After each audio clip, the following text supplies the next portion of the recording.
Hallelujah. Hallelujah. You people are so blessed for us to come over here. ஆமென். நீங்க ரொம்ப ஆசீர்வதிக்கப்பட்டவர்கள். நாங்க இந்த நாள்ல இங்க வந்து நிற்பதற்காக கர்த்தர் இந்த தருணத்தை ஏற்படுத்தி கொடுத்திருக்கிறார். It's not you choose us, but God has made us to choose to come over here to bless you. ஆமென். நீங்கள் தெரிந்து கொள்ளவில்லை நாங்க வரணும் என்று சொல்லி தேவன் எங்களை முன்குறித்து தெரிந்து கொண்டார். That's why he has divinely connected us so that we will come over here to bless you on this the village and on this church. அதற்காக தான் நாங்கள் இங்க வந்து ஆசீர்வதிக்கும்படி கர்த்தர் முன்குறித்திருக்கிறார். Because God has a vision for everyone who belongs to him. ஆமென். உங்களை ஒவ்வொருத்தரை குறித்தும் கர்த்தருடைய பிள்ளைகளை குறித்து கர்த்தர் தரிசனங்களையும் திட்டங்களையும் வைத்திருக்கிறார். God has a vision for each and everyone who was formed into this world. ஆமென். இந்த உலகத்துல பிறந்திருக்கிற ஒவ்வொருவருக்கும் கர்த்தர் தரிசனத்தை வைத்திருக்கிறார். God has a plan for a vision for this church. ஆமென். கர்த்தருடைய திட்டம் இந்த சபையை குறித்ததான திட்டமும் இருக்கிறது. God has a plan for pastor also. ஆமென். கர்த்தர் போதகரை குறித்ததான திட்டம் இருக்கிறது. And God has a plan for you also. கர்த்தர் உங்களை குறித்ததான திட்டத்தையும் வைத்திருக்கிறார். God's plan always will be a beautiful and a blessed one. ஆமென். அவருடைய திட்டம் தீர்மானம் அவருடைய பார்வையில மிகவும் அருமையா இருக்கிறது. God has a plan for us and God has a plan for everyone who belongs to him. கர்த்தர் எங்களை குறித்து ஒரு திட்டம் வைத்திருக்கிறார். கர்த்தர் உங்களை குறித்து ஒரு திட்டம் வைத்திருக்கிறார். ஒவ்வொரு மனுஷனை குறித்தும் தேவன் ஒரு திட்டம் வைத்திருக்கிறார். Proverbs 29:18 says that நீதிமொழிகள் 29:18 சொல்லுகிறது, where there is a vision they will be a blessed, if there is no vision they will perish. ஆமென். நீதிமொழிகள் 29:18. தீர்க்க தரிசனம் இல்லாத இடத்தில் ஜனங்கள் சீர்கெட்டு போவார்கள். ஆமென். தீர்க்க தரிசனம் இல்லாத இடத்தில் ஜனங்கள் சீர்கெட்டு போவார்கள். வேதத்தை காக்கிறவனோ பாக்கியவான். வேதத்தை காக்கிறவனோ பாக்கியவான். In English it says as vision, here it says as தீர்க்க தரிசனம் revelation, but in my translation it says vision. ஆமென். ஆங்கிலத்தில் இப்படியாக சொல்லுகிறது, விஷன் என்றால் தரிசனம். தரிசனம் இல்லாத இடத்தில் ஜனங்கள் சீர்கெட்டு போவார்கள். When you follow God and just follow him for everything, you will able to reach the vision. ஆமென். நீங்கள் ஆண்டவரை தொடர்ந்து செல்லும் பொழுது, ஆண்டவரை பின்பற்றும் பொழுது கர்த்தருடைய தரிசனத்தை உங்களால நிறைவேற்ற முடியும். You may be asking, I have been coming to the church, I have been praying, but I am not blessed. நீங்க ஒருவேளை நினைக்கலாம், நான் தொடர்ந்து ஆலயத்துக்கு வரேன், தொடர்ந்து ஜெபிக்கிறேன், நான் ஆசீர்வதிக்கப்படவே இல்லை என்று யோசிக்கலாம். Are you listening to the God and walking as per his will? நீங்க கர்த்தருடைய சத்தத்தை கேட்டு தேவனுடைய திட்டத்தின்படி நடக்கிறீர்களா என்று யோசித்து பாருங்கள். When you walk by your own will, there is a point of failure, but if you walk by the God's will, there is no failure at all. ஆமென். நீங்கள் உங்களுடைய சுய சித்தத்தின்படி நடக்கும்போது நீங்கள் தோல்வி அடைய முடியும். தேவனுடைய சித்தத்தின்படி, தேவனுடைய சத்தத்தை கேட்டு அதன்படி நடக்கும்போது தேவ சித்தத்தை உங்களால நிறைவேற்ற முடியும். Because many times when we pray, we ask God, I want this, but God knows what he wants to give to you. ஆமென். அநேக வேளைகளில நாம் ஆண்டவரே எனக்கு இது வேணும் அது வேண்டும் என்று அநேக நேரங்கள்ல ஜெபங்கள்ல கேக்குறோம். ஆனால் தேவனுக்கு தெரியும் உங்களுக்கு என்ன வேண்டும் என்று. Sometimes God closes the door because he knows that when you go through that door you will suffer a lot. ஆமென். சில வேளைகளில கர்த்தர் நமக்கு முன்பாக சில கதவுகளை அடைப்பது உண்டு. ஏனென்றால் அந்த கதவுகளுக்குள்ள நீங்க செல்லும்போது நீங்கள் சில தவறான காரியங்களை, சில பாதைகளை நீங்கள் மேற்கொள்ள வேண்டும், சில வழிகளை நீங்க மேற்கொள்ள வேண்டும் என்று சொல்லி அவர் அந்த கதவை அடைப்பார். But we still keep on knocking the door, but we don't see the door which already God has opened for you. ஆமென். ஆனால் நாம் அடைக்கப்பட்ட கதவை மாத்திரம் தான் தட்டி கொண்டிருப்போம். தேவன் உங்களுக்காக திறந்த கதவிற்குள்ள நீங்கள் செல்லாமல் கர்த்தர் அடைத்த கதவை மாத்திரம் நீங்க தட்டி கொண்டே இருக்கிறீர்கள். God is saying that I already opened a door for you, but you are not looking at the door, but you are just keep on knocking the door and keep on crying, God, my door is closed, I want to go through this door. ஆண்டவர் உங்களை பார்த்து சொல்லுகிறார், மகனே மகளே, நான் உனக்காக ஒரு வாசலை திறந்து வைத்திருக்கிறேன். அந்த வாசலுக்குள்ள நீ உட்பிரவேசிக்காமல் நான் மூடப்பட்ட வாசலை குறித்து நீ அழுது கொண்டிருக்கிறாய், நீ தட்டி கொண்டிருக்கிறாய். Because God's plans are always supernatural and very big than what we think of. கர்த்தருடைய திட்டங்கள் கிரகிக்க முடியாதவைகள். Because when we plan something, we plan with what we have, but God always plans with what he has for you. ஆமென். நம்மளுடைய திட்டம், நம்மளுடைய நம்மளுடைய பார்வைக்கும் நம்மளுடைய பலத்துக்கும் ஏதுவா இருக்கிறது. ஆனால் தேவனுடைய திட்டம் தேவ பலத்திலிருந்து வருகிறது, தேவனுடைய கரத்திலிருந்து வருகிறது.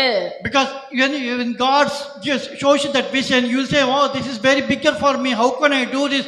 I am not eligible for this. ஆண்டவர் அவருடைய தரிசனத்தை உங்களுக்கு சொல்லும் பொழுது நீங்க சொல்லுவீங்க, ஐயோ இதை நான் எப்படி செய்து முடிப்பேன், இது என்னால முடியாது, இது என்னால செய்ய முடியாது என்று சொல்லுவீர்கள். Because God doesn't call the professionals, but He called the untalented and make them as a professional and giving His own talent. ஆமென். கர்த்தர் ஞானிகளை தெரிந்து கொள்ள மாட்டார், அவருடைய சித்தத்தை செய்து முடிக்க அவர் பேதைகளையும் அறிவில்லாதவர்களையும் அழைத்து அதை செய்து முடிப்பார்.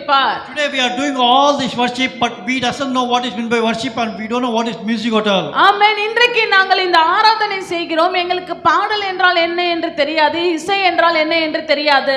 Today she is worshiping, she is playing the harp and she is worshiping.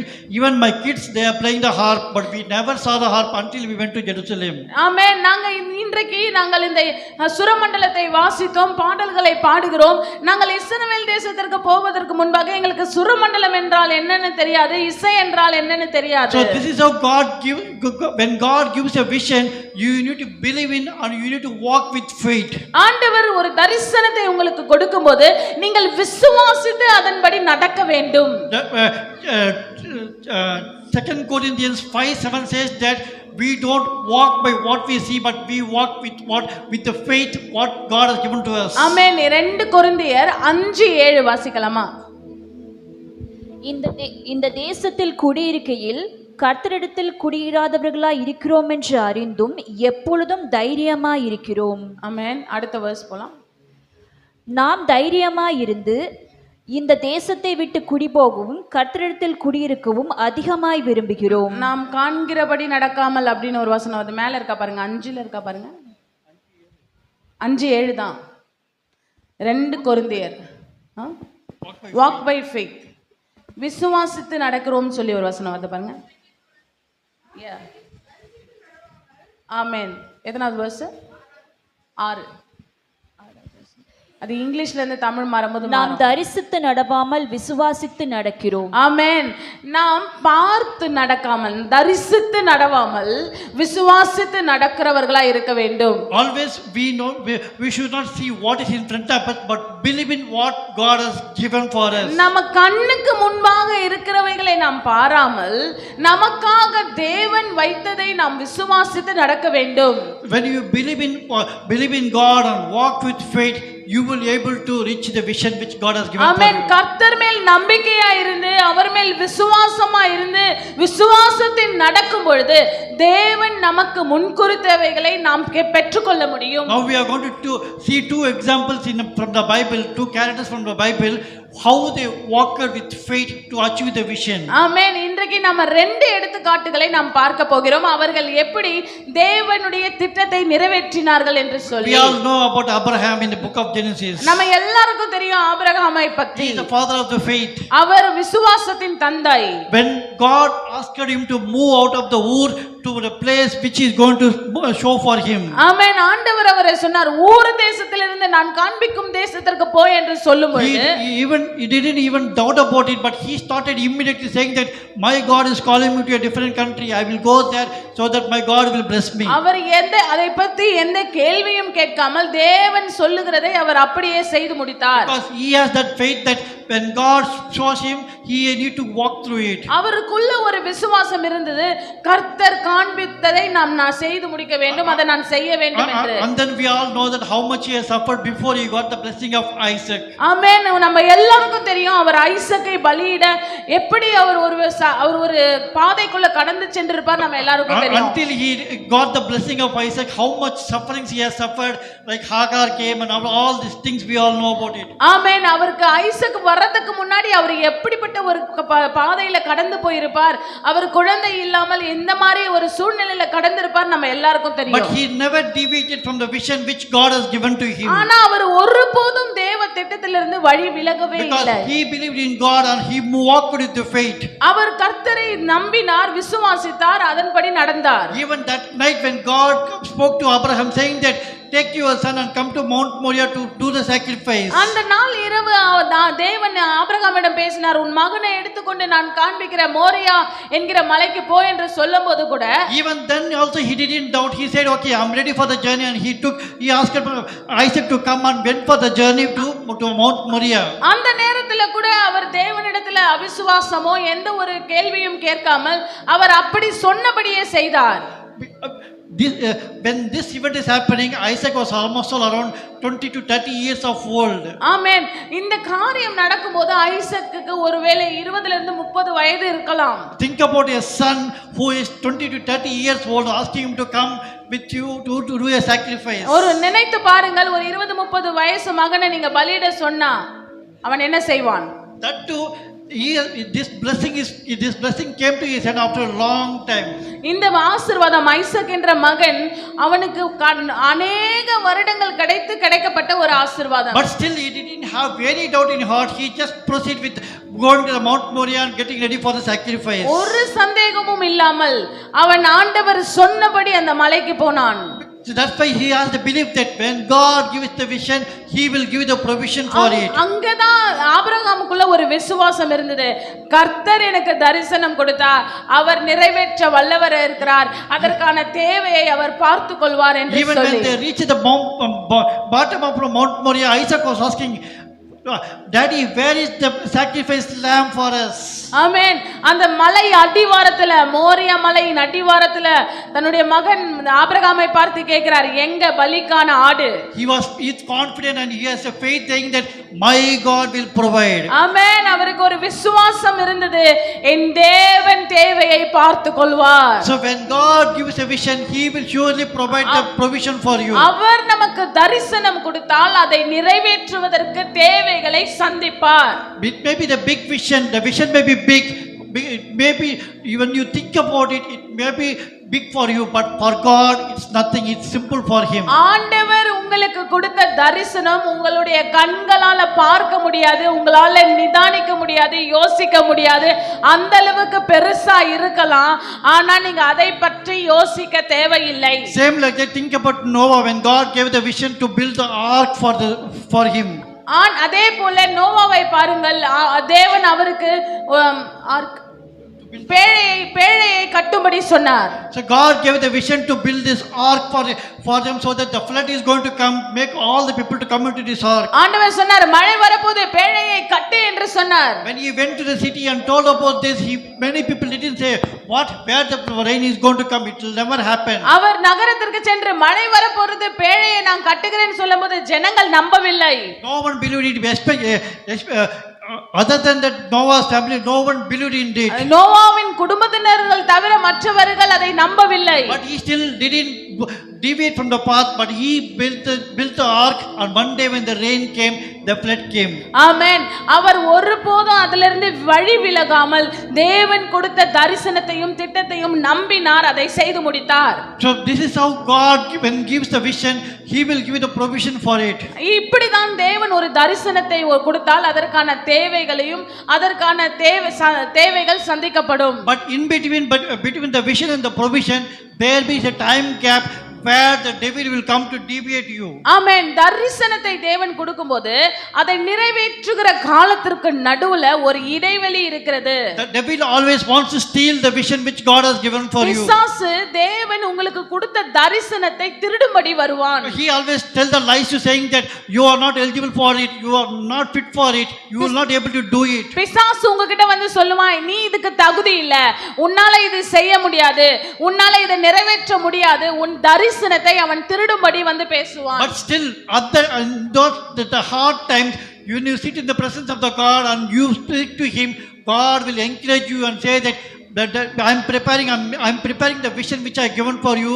There is a time needed to make the vision to be fulfilled. அப்படிப்பட்ட கால இடைவேளையில நீங்கள் தேவனுடைய சமூகத்துல காத்திருக்க வேண்டும். தேவன் உங்களை பலப்படுத்துவார். தேவனுடைய கரத்துல அவர் கொடுக்கிற திட்டங்களை பெற்றுக்கொண்டு தேவனுடைய வல்லமையோடு நீங்கள் இதை செய்து முடிக்க முடியும். Because always God says that be patient and wait in my presence. The more you wait, the more you will be blessed. ஆமென். ஆண்டவர் சொல்றாரு அவருடைய சமூகத்துல காத்திரு. நீ காத்திருக்கும் போது அதற்கான பலனை நிச்சயமாய் பெற்றுக்கொள்ளுவாய். Because in this time the devil will come and speak to you saying that it may be your close members or devil uses anyone saying that you are wasting your time. Come, I have something good future for you.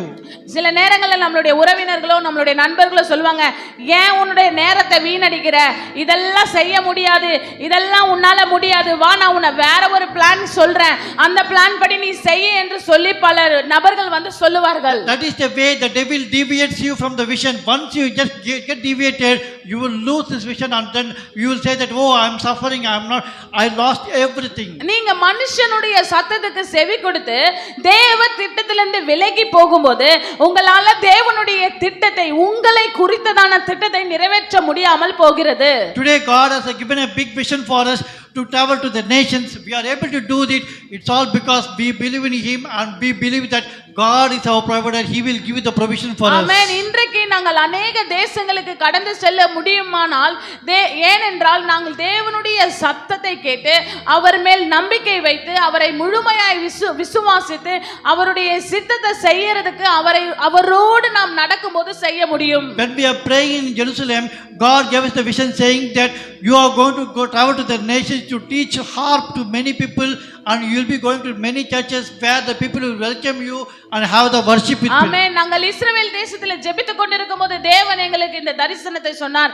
நீ अनेक தேசங்களுக்கு கடந்து செல்வாய், அநேகர் உங்களை வரவேற்பார்கள், நீங்க போய் அங்க சுரமண்டலங்களை கற்றுத் தருவீர்கள், சுரமண்டலங்களை வாசித்து தேவனுடைய நாமத்தை மகிமைப்படுத்துவீர்கள் என்று சொன்னார். At that time I doesn't know anyone, I doesn't know any big pastors or anything, but we know only one is our God is the one who can take us to the place where He wants us. தேவன் அந்த தரிசனத்தை சொல்லும் பொழுது எங்களுக்கு எந்த நபர்களையும் தெரியாது, எந்த போதகர்களையும் தெரியாது, தேவன் மாத்திரம் எங்களுக்கு தெரியும். So when God gave the vision, we were patiently waiting in the presence of the Lord in the Mount of Olives, where we have been praying, God, when this is going to happen, when this is going to happen. நாங்க ஆண்டவர் எங்களுக்கு இந்த தரிசனத்தை கொடுத்தபோது நாங்கள் ஆண்டவருடைய சமூகத்துல ஒலிவ மலையில காத்திருந்து ஜெபித்துக் கொண்டிருந்தோம். ஆண்டவரே இந்த தரிசனத்தை நீங்க எப்பொழுது நிறைவேற்றுவீர்கள் என்று சொல்லி ஜெபித்துக் கொண்டிருந்தோம். This vision came in 2018. Now in 2024 God said, come on, get ready, now you go to the nations, I will open the door for you and the people will come and welcome you. ஆமென். 2018ல தேவன் இந்த காரியத்தை குறித்து எங்களிடத்துல பேசினார். இன்றைக்கு 2024ல अनेक தேசங்களுக்கு நாங்கள் சென்று अनेक தேவ ஜனங்கள் எங்களை ஏற்றுக்கொள்ளுகிறார்கள், வரவேற்கிறார்கள்.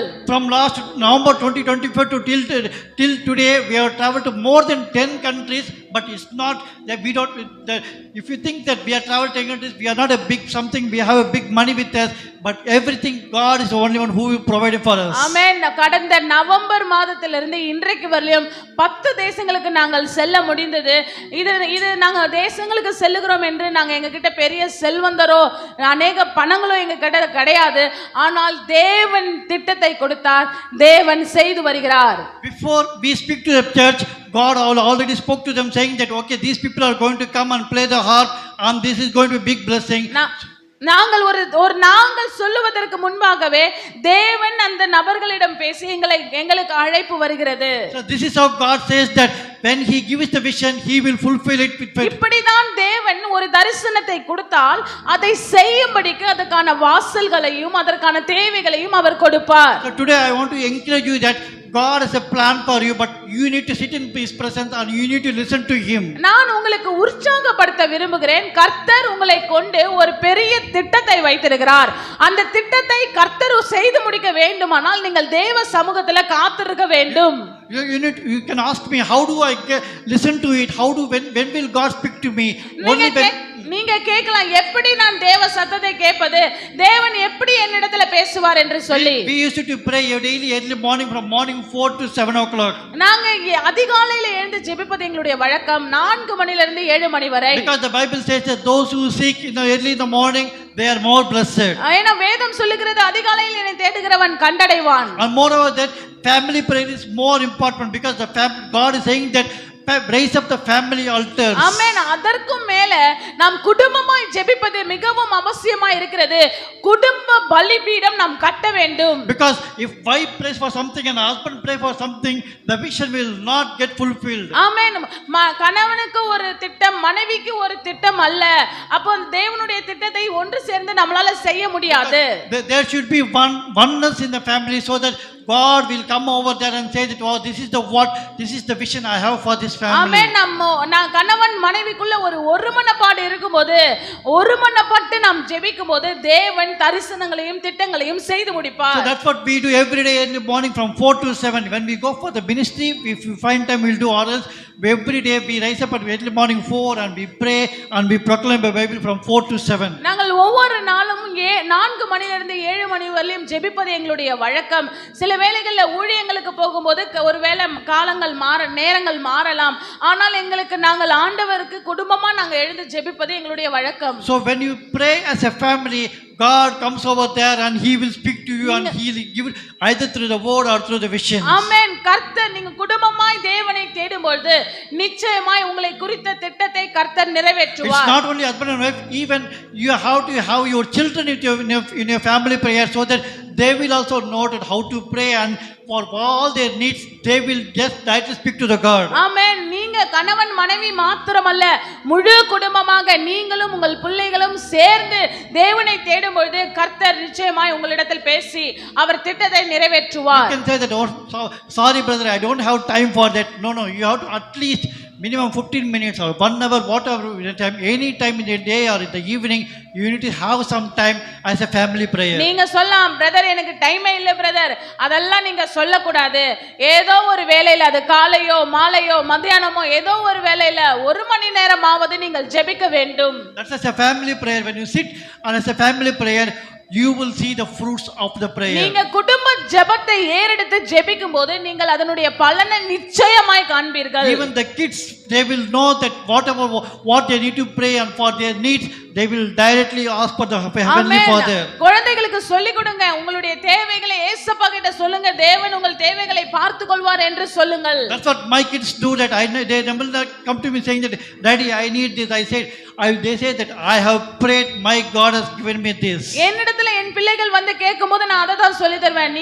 நான் தேவன் கிட்ட கேட்கிற மாதிரி நீயும் ஏசப்பாட்ட கேளு, அவர் உன் தேவையை சந்திப்பார். My packets are empty, but my heavenly Father's packets are never empty. ஆமென்.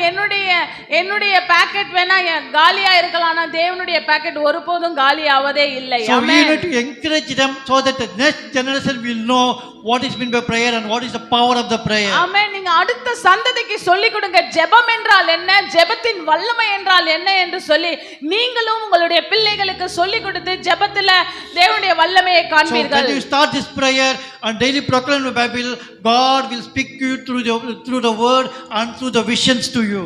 ஆமென். நீங்க குடும்ப ஜெபத்துல வேதங்களை வாசித்து ஜெபிக்கும்போது தேவன் வேத வசனத்தின் மூலமாக பேசுவார், தரிசனங்கள் மூலமாக பேசுவார். And so that when he give you the vision, patiently write the vision and keep it and daily pray for it, God will fulfill it. ஆமென். கர்த்தர் உங்களுக்கு ஒரு தரிசனத்தை வெளிப்படுத்தினால் அதை எழுதி வையுங்கள். எழுதி வைத்து ஜெபம் செய்யுங்கள். பொறுமையோடு கர்த்தருடைய சமூகத்துல காத்திருங்கள். நிச்சயமாக தரிசனம் நிறைவேறும். Because Habakkuk 2:3 says that write the vision and it will never tarry and it will fulfill at the right time. ஆமென். ஆபகுக் 2:3 இப்படியாய் சொல்லுகிறது, தரிசனம் அது தவறி போவதில்லை, அது நிறைவேறும். அதை எழுதி வை, குறித்த காலத்தில் அதில் நிறைவேறும் என்று சொல்லுகிறது. Sometimes God gives a vision in the day-to-day life, we forget about the vision and we just go on for the next thing. நம்ம சில வேளைகளில் நம்மளுடைய அன்றாட வாழ்க்கையின் தேவைகளின் பின்னாடி நம்ம ஓடிக்கொண்டிருக்கிறோம், தேவ தரிசனத்தை விட்டு விடுகிறோம். So that's why always whenever God give a vision, write that vision and pray for that vision in everyday prayer, so God will fulfill it and he will be always with you. கர்த்தர் உங்களுக்கு தரிசனத்தை வெளிப்படுத்தும் போது நீங்கள் நிச்சயமாக எழுதி வைத்து ஜெபிக்க வேண்டும், அதை அவர் நிறைவேற்ற வல்லவராய் இருக்கிறார். Hallelujah. Hallelujah. Today I believe that God is speaking to someone saying that you have been praying that, God, I have been praying but my vision is not fulfilled for a long time. இன்னைக்கு நான் விசுவாசிக்கிறேன், உங்ககிட்ட ஆண்டவர் பேசிக் கொண்டிருக்கிறார். ஆண்டவரே, என்னை குறித்ததான தரிசனம் நிறைவேறவில்லை என்று ஜெபித்துக் கொண்டிருக்கிறீர்கள். God is saying that the time has come very soon, the vision will be fulfilled. I'm just preparing for it for you. ஆண்டவர் சொல்றாரு உன்னுடைய காலம் வந்தது, சீக்கிரத்தில் தரிசனத்தை நிறைவேற்றுவேன் என்று கர்த்தர் The only thing சொல்லுகிறார். is you need to pray more and more and get closer to him so that he will make it at the earliest. தேவனிடத்துக்கு அதிகமாக நெருங்கி தேவனோடு உறவாடி தேவனோடு பழகி தேவனுடைய திட்டங்களையும் தரிசனங்களையும் பெற்றுக்கொண்டு தேவனுடைய நிறைவேறுதலையும் நீங்கள் காண்பீர்கள். At the same time, when you are praying for vision, you need to be holy for all time. ஆமென். நீங்கள் தரிசனத்திற்காக ஜெபிக்கும்போது பரிசுத்தமுள்ளவர்களாய் இருக்க வேண்டும். Because without holiness you cannot see the God. ஆமென். நீங்க பரிசுத்தம் இல்லாமல் தேவனை தரிசிக்க முடியாது. Because this is the time when the devil will try to bring the unholy things to you to deviate you from the God's vision. நீங்க அவன் அசுத்தமான காரியங்களை கொண்டு வந்து தேவ தரிசனத்திலிருந்து தேவ திட்டத்திலிருந்து உங்களை விலக்கி போடும்படி கொண்டு Because வருவான். God always wants to speak to you, but when there is unholiness, he is finding it difficult to come and speak to you. ஆமென். தேவன் உங்களிடத்துல பேச வரும்போது அசுத்தமான கிரியைகள் தேவனுடைய சத்தத்திலிருந்து உங்களை வழி விலக பண்ணும். So be careful. You will be always be purity and be holy, so that God will come to you and he will speak to you and fulfill the vision for you. ஜாக்கிரதையா இருங்கள், பரிசுத்தமுள்ளவர்களா இருங்கள். தேவன் நிச்சயமாய் உங்களிடத்தில் வந்து பேசுவார். Hallelujah. Hallelujah. So today we are going to pray for you that whatever the vision which God has given to you, he is going to fulfill it for இன்றைக்கு you. நாங்கள் உங்களுக்காக ஜெபிக்க போகிறோம். கர்த்தர் உங்களுக்காக வைத்த திட்டங்களையும் தீர்மானங்களையும் நிறைவேற்றும்படிக்கு, அவர் உங்களை குறித்ததான திட்டத்தை நிறைவேற்றும்படிக்கு நாம் இன்றைக்கு ஜெபிக்க போகிறோம். Hallelujah. Hallelujah. Let's all rise up and we are going to pray for you. எல்லாரும் எழும்பி நிற்க போகிறோம். நாம் இப்ப ஜெபிக்க போகிறோம்.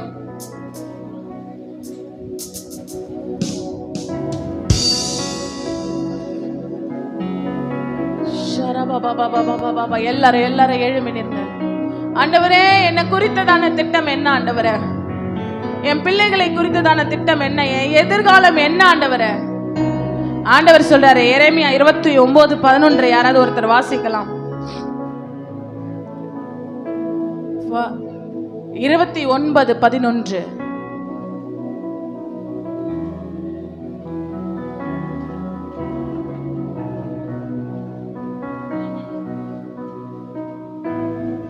நீங்கள் எதிர்பார்த்திருக்கும் முடிவை உங்களுக்கு கொடுக்கும்படிக்கு நான் உங்கள் பேரில் நினைத்திருக்கிற நினைவுகளை அறிவேன் என்று கர்த்தர் சொல்லுகிறார்.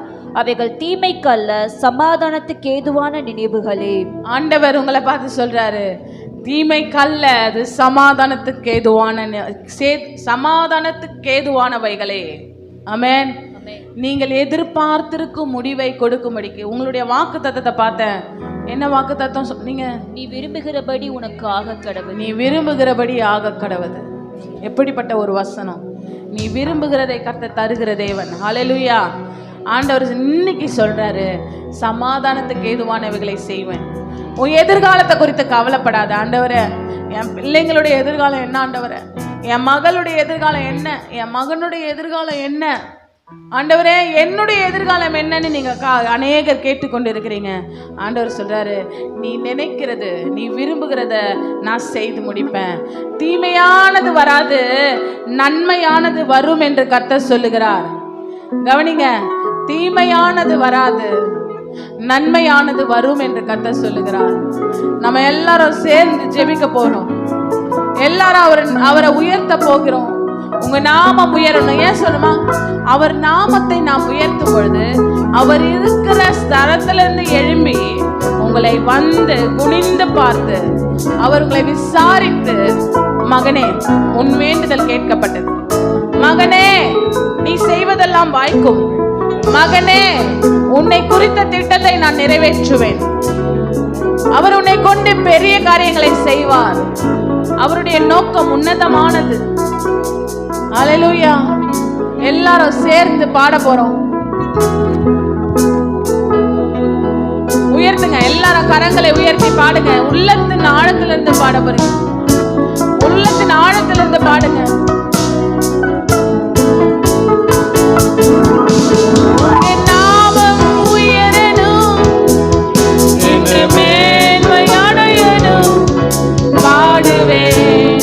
பாடுவோம் அல்லேலூயா.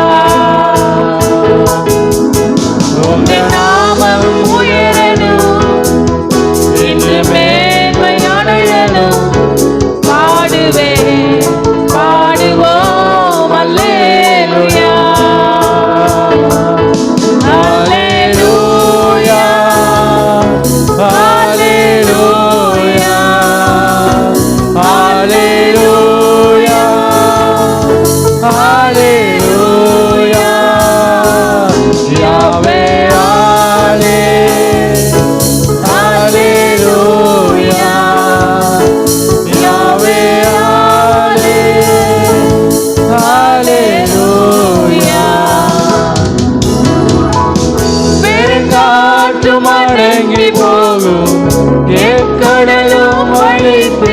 உயர்த்தும் உங்க நாமம் உயர்த்தும் போது கண்மலையும் கரைந்து போகும் பெருங்காற்றும் எல்லாம் பாடுங்க. மறைந்து போகும் உங்களுக்கு விரோதமாக எழும்பின காற்றை அதட்டுகிறார். உங்க நாமம் உயர்த்தும் போது கண்மலையும் கரைந்து போகும் இயேசுவே உம் நாமமே உயரணும் அல்லேலூயா இயேசுவே உம் நாமமே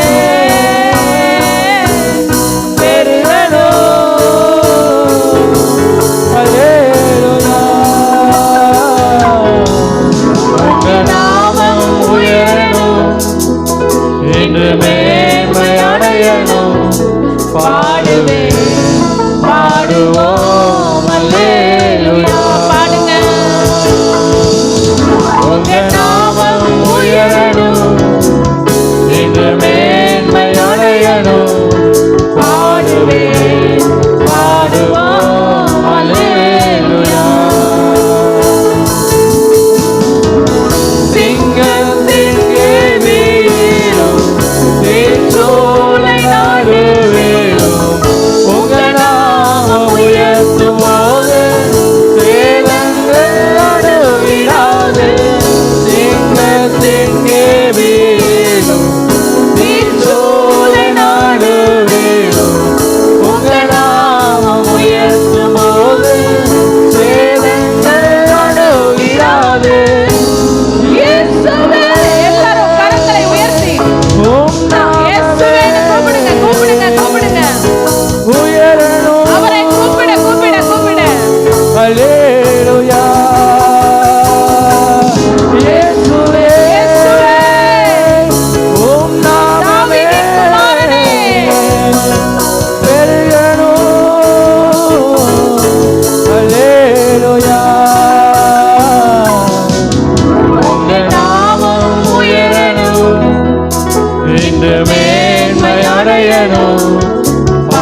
இயேசுவே, என்னை குறித்ததான் ஆண்டவருடைய திட்டம் என்ன தெரியுமா?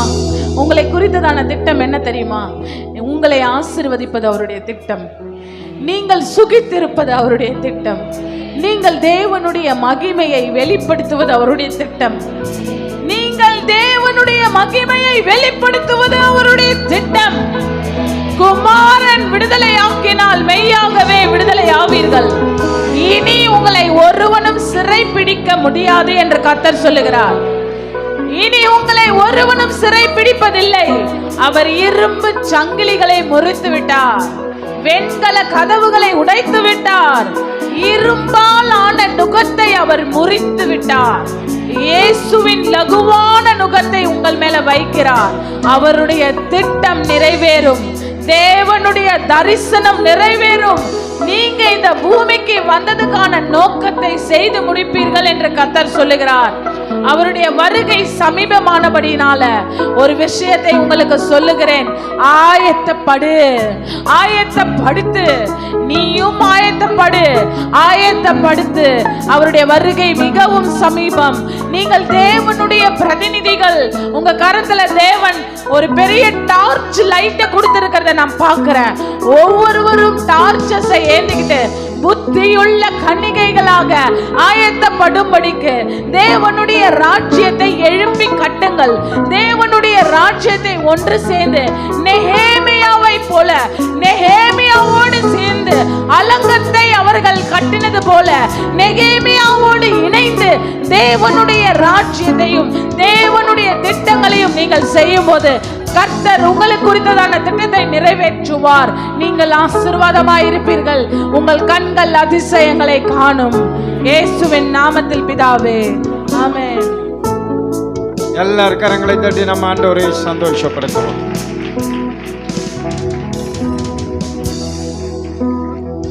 கிருபை, இரக்கம், அன்பு நிறைந்த எங்கள் அன்பின் பரலோக பிதாவே, ஆசீர்வதிக்கப்பட்ட இந்த வேலைக்காய் நன்றியோடு மை துதிக்கிறோம்.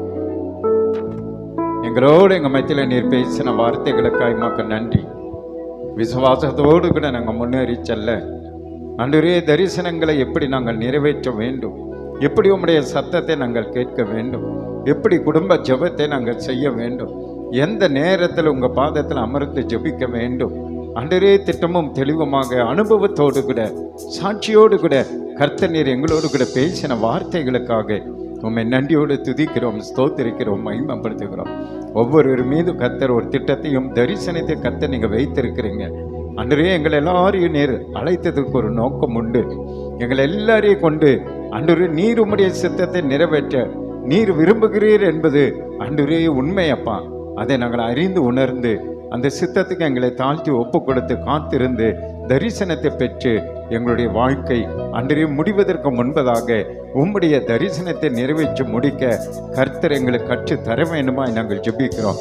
இன்றைக்கு அருமையான பாஸ்டர் ஆண்டவரே கிரண் ஐயா மூலமாய் நீர் கற்று தந்த இந்த விசுவாசத்தின் பாதை ஆண்டவரே தரிசனத்தை நிறைவேற்றுகிற காரியங்களுக்காக மக்கள் நன்றி தகப்பனே. குடும்பத்தாரை கர்த்தர் ஆசீர்வதிங்க. ஆயிரங்களுக்கும் லட்சங்களுக்கும் கோடிகளுக்கும் அவர்களை வல்லமையாய் கர்த்தர் நீர் எடுத்து பயன்படுத்துங்க. அவருடைய தேவைகளை இதுவரை சந்தித்த தேவன் இதிலும் பெரிதானவர்களை காண்பாய் என்ற வார்த்தையின்படி நாங்கள் ஆசீர்வதித்து அனுப்புகிறோம். இதிலும் பெரிதானவர்களை அவர்கள் கண்டு மகிழ கர்த்தர் நீர் கிருபை செய்யுங்க. ஆண்டவரே, அது இஸ்ரவேல் தேசத்தில் அவர்களுக்கு சொந்தமாக வீடு வாசலை கர்த்தர் நீர் கொடுத்து ஊழியத்தை பலப்படுத்தி அங்கிருந்து ஒரு எழுப்புதலை காண கர்த்தர் அவர்களுக்கு கிருபை செய்ய வேண்டுமா நாங்கள் ஜெபிக்கிறோம். சேவர் வந்த சென்ற பிறகு எங்கள் ஊழியத்தில் ஒரு பெரிய ஆசீர்வாதத்தை நாங்கள் காண்கிறோம் என்று அவர்கள் சொல்லத்தக்கதாக இங்கிருந்து இன்று முதல் நான் உன்னை ஆசீர்வதிப்பேன் என்ற வார்த்தை நிறைவேறத்தக்கதாக இன்று முதல் எங்களை ஆசீர்வதித்து அவர்களையும் கர்த்தர் நீர் ஆசீர்வதித்து அனுப்பும்படி சபையாராய் நாங்கள் யாவரும் ஒருமனப்பட்டு பிதா குமாரன் பரிசுத்த ஆவியாக திரியேக தேவனுடைய நாமத்தினாலே அவர்களை ஆசீர்வதித்து அனுப்புகிறோம். ஆசீர்வதித்து அனுப்புகிறோம் ஆண்டவரே. அவர்களோடு கூட இருந்து கர்த்தர் நீர் செய்கிற காரியங்கள் பயங்கரமாய் இருக்க போறபடினால் உமக்கு நன்றி. வல்லமை வரங்கள் கிருபைகளை கர்த்தர் நீங்க தந்து ஆராதனை வேளைகளிலோ செய்தின் வேரத்திலோ ஜெபத்தின் நேரத்திலோ ஆண்டவரே கர்த்தர் அற்புதங்களை அதிசயங்களை செய்து உங்க நாமத்திற்கு மகிமை வர பண்ணுங்க. அவங்களுடைய 3 பிள்ளைகளை கர்த்தர் நீங்க ஆசீர்வதித்து அவங்க பேரை பூமியில பெருமைப்படுத்துங்க. ஜெர்மன்ல படித்து கொண்டிருக்கிற முதல் மகளை கர்த்தர் நீர் காத்துக்கொள்ளுங்க. மகளை ஆசீர்வதிங்க. ஆண்டவரே இங்க வந்திருக்கிற 2 பிள்ளைகளையும் கர்த்தர் நீங்க பாதுகாத்து ஆசீர்வதித்து பிள்ளைகளுடைய பெயரை பெருமைப்படுத்துங்க. சபையாரி மட்டும் ஆண்டவரே பொறுமையோடு அமைதியோடு காத்திருந்து ஆண்டவரே செய்தி கேட்டு புறப்பட்டு செல்லுகிறாங்க. உங்க சமூகம் அவர்களுக்கு முன்பதாய் கடந்து சென்று கோணலெல்லாம் நேராகி கரடு முரடெல்லாம் சமமாகி நீர்ப்பாய்ச்சலான தோட்டத்தை போல வட்டாத நீரூற்று போல அவர்களை ஆசீர்வதிக்கப்பட கர்த்தர் நீர் கிருபை செய்ய வேண்டுமாய் நாங்கள் ஜெபிக்கிறோம். அவர்களுக்கு பின்பாக நன்மையும் கிருபையும் பின் தொடரும்படி நான் ஜெபிக்கிறேன். உம்முடைய நன்மையும் கிருபையும் ஒவ்வொருவருக்கும் பின்பாக பின் தொடர்ந்து கடந்து செல்லும்படி நான் ஜெபிக்கிறேன். கரம் பிடித்த சபையாரை வழி நடத்துங்க. பூமிக்கு மேல் வந்து கொண்டிருக்கிற நாசங்கள் மோசங்கள் விக்கனங்கள் வியாதி விபத்து போராட்டங்களுக்கு சபையாராய் எங்களை குடும்பமாய் சபையாய் கர்த்தர் நீர் பாதுகாத்து வழி நடத்த வேண்டுமாய் நாங்கள் ஜெபிக்கிறோம். இதே போல அடுத்த ஞாயிற்றுக்கிழமை நாங்கள் வந்து ஆண்டவரே கூடி உம்மை ஆராதிக்கிற வரைக்கும் போக்கில வரத்திலும் தேவ தூதர்களை தேவ பிரசனத்தை வைத்து எங்களை காத்துக்கொள்ளுங்க. எங்களை தாழ்த்துகிறோம். உங்க நாமத்தை மகிமைப்படுத்துகிறோம். இயேசு கிறிஸ்துவின் அதிகாரமுள்ள நாமத்தில் ஆசீர்வதித்து ஜெபிக்கிறேன் அன்பின் பரலோக பிதாவே, ஆமென். என் ஆத்துமாவே கர்த்தரை ஸ்தோத்திரி, என் முழு உள்ளமே பரிசுத்த நாமத்தை ஸ்தோத்திரி. என் ஆத்துமாவே கர்த்தரை ஸ்தோத்திரி, கர்த்தர் செய்த சகல உபகாரங்களை மறவாதே. ஆமென். நம்முடைய கர்த்தராக இயேசு கிறிஸ்துவின் கிருபையும் பிதாவாகிய தேவனுடைய அன்பும் பரிசுத்த ஆவியாருடைய அன்யோன்ய ஐக்கியமும் சமாதானமும் சந்தோஷமும் இன்றைக்கும் என்றைக்கும் சதா காலங்கள் நம் அனைவரோடு கூட இருப்பதாக. ஆமென். அல்லேலூயா, அல்லேலூயா, அல்லேலூயா. God bless you. கர்த்தர் உங்களை ஆசீர்வதி.